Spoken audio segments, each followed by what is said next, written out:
Good evening viewers. मैं आपका मेज़बान दीप सिंह, फाउंडर मेंबर और नेशनल काउंसिल मेंबर आम आदमी पार्टी जम्मू से। तो कल हमारे यहाँ पावर फेलियर की वजह से 8-10 घंटे बिजली बंद रही। इस वजह से कल हम अपना आज की बात प्रोग्राम को हम रिकॉर्ड नहीं कर पाए। तो कल की 2 खबरें थी, 2 तो नहीं, अब ज़्यादा टाइम लगेगा। हम कल की एक खबर आपके साथ शेयर करनी ज़रूरी है, उसके साथ 2 खबरें आज की होंगी। तो कल की खबर साथियों ये है, एक तो ये है कि सरकार हमारे एलजी रजीम की तरफ से था कि J&K colleges to get ranking on performance and excellence. तो इसके साथ ही दूसरी खबर थी छोटी सी, उसमें था court should order preliminary inquiry in medical negligence cases. High court, honourable high court की तरफ से कोई डायरेक्शन थी सबॉर्डिनेट कोर्ट के लिए कि भाई उसमें जो इंक्वायरी ऑर्डर की जा सकती है। तो इसमें हमारा ये कहना था कि एक तो जो पहली बात ये है कॉलेजेस वाली, उसमें हमारा मानना ये है कि एक अच्छा फ़ैसला है लेकिन बड़ा लेट लिया गया है। तो ये 3 साल हमारे एलजी साहब भाजपा के नेता यहाँ बड़ी बड़ी हंगते रहे, लेकिन काम की बातें इनके जहन में नहीं चलती। काम की बातें साथियों उसी के जहन में चलती हैं जो नेक नीयत होता है। तो यहाँ से पता चलता है कि इनकी नीयत क्या है। हमारा मानना ये है कि सिर्फ स्टूडेंट्स ही क्यों, स्टूडेंट्स के लिए तो कॉलेजेस, उनके लिए चॉइस होनी चाहिए। कॉलेजेस की रैंकिंग बिल्कुल डिस्प्ले होनी चाहिए, बाहर पता होना चाहिए परफॉर्मेंस वाइज, इंफ्रास्ट्रक्चर वाइज कौन कौन सा कॉलेज कैसा है। ये बड़ी स्टूडेंट्स के लिए बड़ी अच्छी बात है। इसी तरह हमारे पेशेंट्स के लिए भी तो ये फैसिलिटी होनी चाहिए। हमारे जो यहाँ हॉस्पिटल्स हैं, डिस्पेंसरीज हैं, हमारे मेडिकल कॉलेज हैं जम्मू का, वो तो मेडिकल एक कॉलेज 2 हैं, एक बत्रा मेडिकल कॉलेज है, एक गवर्नमेंट मेडिकल कॉलेज है।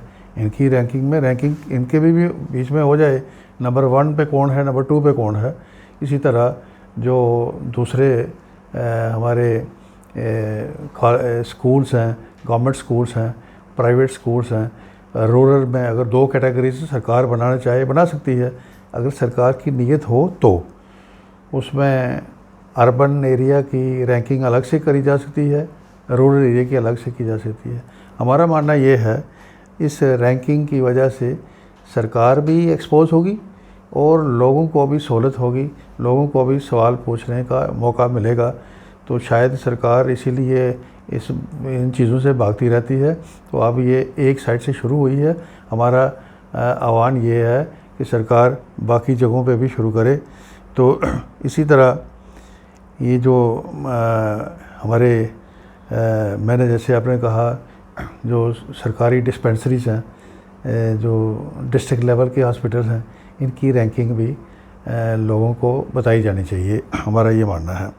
जहाँ तक हाई कोर्ट के ऑर्डर का ताल्लुक़ है, उसमें ऐसा लगता है कि जो ऑनरेबल हाई कोर्ट में जिस किस्म की प्लीडिंग केस में हुई होगी, तो कोर्ट ने उन्हीं चीज़ों को, उन्हीं आर्गूमेंट्स के ऊपर फ़ैसला सुनाना होता है।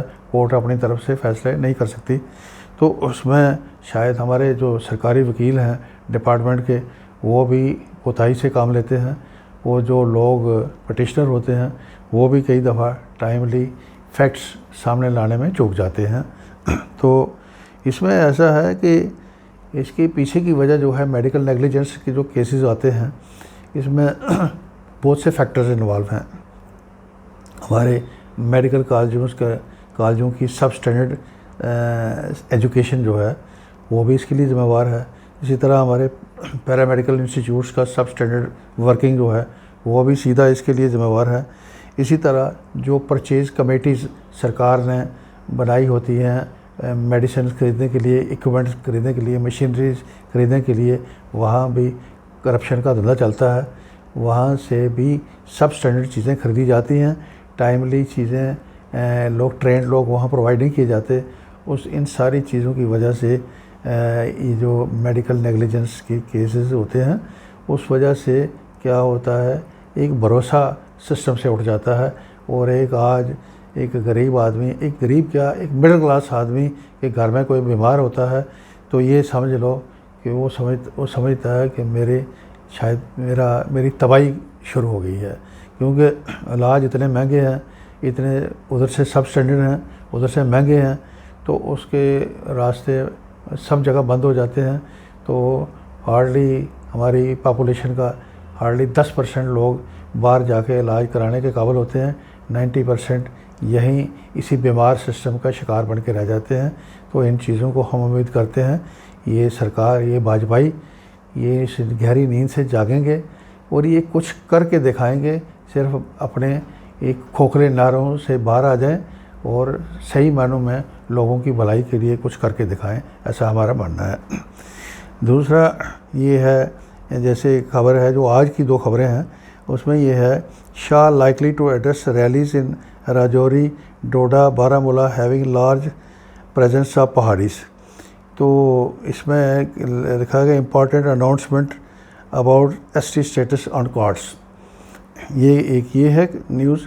दूसरी ये है कि 181 villages identified for transformation into tourist destinations, step to strengthen rural economy, empower youth and women.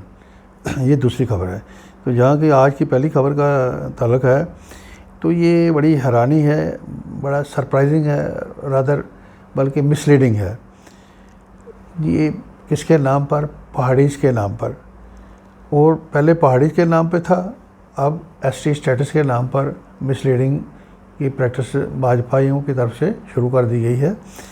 तो हमारा मानना ये है कि बग़ैर पहाड़ी वर्ड का नॉमेनक्लेचर, उसको परिभाषित करने के बगैर, ये हमारे PDP लेड जो कोalition सरकार थी BJP की, उन्होंने अपने वोट बैंक के लिए ये एक पहाड़ी कैटेगरी अनाउंस करके, जो लोग राजौरी, पुंछ, कुछ बारामूला का हिस्सा है, कुछ कुपवाड़ा के रहने वाले लोग हैं, उनको एक रिजर्वेशन उसमें प्रोवाइड करी गई थी।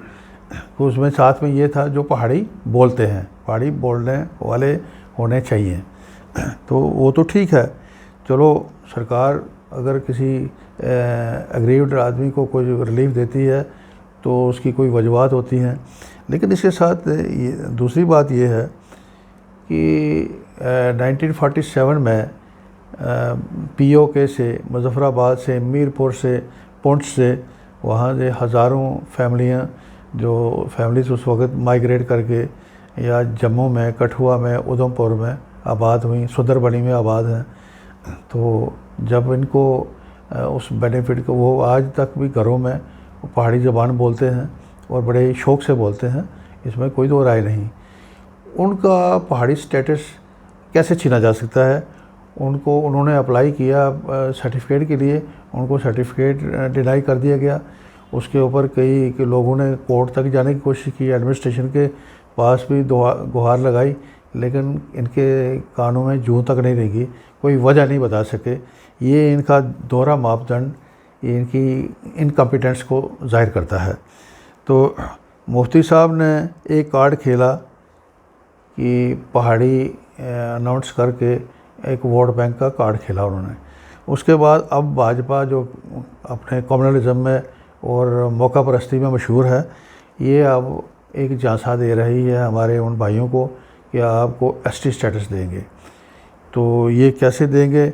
हमारा मानना ये है कि काश ये इनके अंदर, लोगों के अंदर इस किस्म की डिवीज़न पैदा करने के और वोट बैंक के लिए कन्फ्यूजन खड़े करने के बजाय सरकार इन रिजर्वेशन के इशू पर क्लैरिटी पेश करती, ईमानदारी से एड्रेस करती चीज़ों को, ताकि इन सरहदी ज़िलों में, डिस्ट्रिक्ट्स में, बॉर्डर डिस्ट्रिक्ट्स में अमान बना रहे। इसी तरह अगली खबर है 181 step to strengthen rural economy, empower youth and women, 181 villages identified for transformation into tourist destination.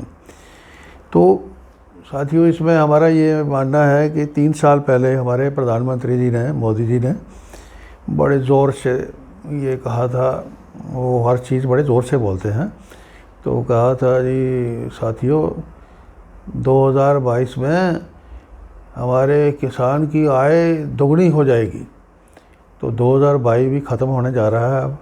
अब हमारा किसान रोज़ के रोज़ सड़कों पे आज भी एजिटेशन कर रहा है, आज भी बुनियादी चीज़ों के लिए परेशान है। आज भी हमारी रणबीर कनाल रास्ते में डैमेज हो गई है, टूटी हुई है, और कब रिपेयर होगी, कब वो सारे पैडी के जो शाली के खेत हैं धान के, वो सारे सूख रहे हैं, वो किसान उसमें मारा जाएगा और उसका नुकसान की भरपाई कैसे होगी कोई नहीं जानता। तो इस तरह से ये वाजपेयी जुमलेबाजी में तो सारे ही मशहूर हैं, लेकिन जुमलेबाजी, इनकी जुमलेबाजी की रैंकिंग करी जाए तो हमें ये कहने में कोई गुरेज नहीं होगी। हमारे प्रधानमंत्री मोदी जी इसमें टॉप पे हैं, जो जुमले पे जुमला अक्सर देते रहते हैं। तो अब 181 विलेजेस आइडेंटिफाई करने की बात कही है, उसकी स्ट्रेंथन करने की, rural economy, empower youth and women. तो ये हम कहेंगे कि बीजेपी का मुकाबला शगुफेबाजी में आज भी किसी से नहीं है। शगुफेबाजी में भी ये नंबर 1 है।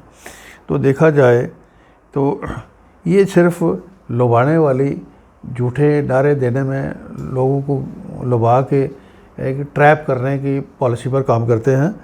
और यहाँ तक अच्छा काम करने के लिए साथियों नीयत की ज़रूरत होती है, हिम्मत की ज़रूरत होती है, चाह की ज़रूरत होती है।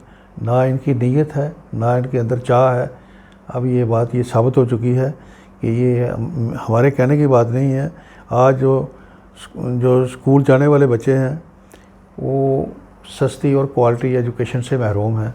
ये कोई ढकी छुपी बात नहीं, एडमिटेड फैक्ट है। इसी तरह जो अनएम्प्लॉयड जो यूथ है हमारा, वो फ्रस्ट्रेटेड है। एक के बाद एक रिक्रूटमेंट स्कैम हमारे एलजी रजीम में धड़ाधड़ चल रहा है और सीधा सीधे ये लोग ज़िम्मेवार हैं। इसी तरह हमारी वुमेन सेक्शन है, वो कई तरीके से बुरी तरह से सबसे ज़्यादा वर्स्ट सफ़र है। उसके ऊपर इकोनॉमिक प्रेशर है, मेंटल प्रेशर है, हेल्थ प्रेशर है, न्यूट्रिशन की कमी है, तो बुरी तरह से ग्रस्त है। ये हमारा ये कहना है कि ये भाजपाइयों का जो ऑनेस्टी का और एबिलिटी का लेवल है, इसको मापना कोई मुश्किल काम नहीं है, ये बड़े आसानी से मापा जा सकता है। और वह ये अब इस स्टेज पे आके जो सपने बेचने की कोशिश कर रहे हैं, हमारा मानना ये है जम्मू कश्मीर के लोग इनकी सच्चाई को समझ चुके हैं। ये इनके नारों में फंसने वाले नहीं हैं, ये इनके सपनों के ख़रीदार नहीं बनेंगे। तो दूसरी तरफ अगर देखा जाए, हमारे आम आदमी पार्टी के दिल्ली के चीफ मिनिस्टर हैं अरविंद केजरीवाल जी, वो आम आदमी की बुनियादी तकलीफ़ को पहचानते हैं, दिल से समझते हैं।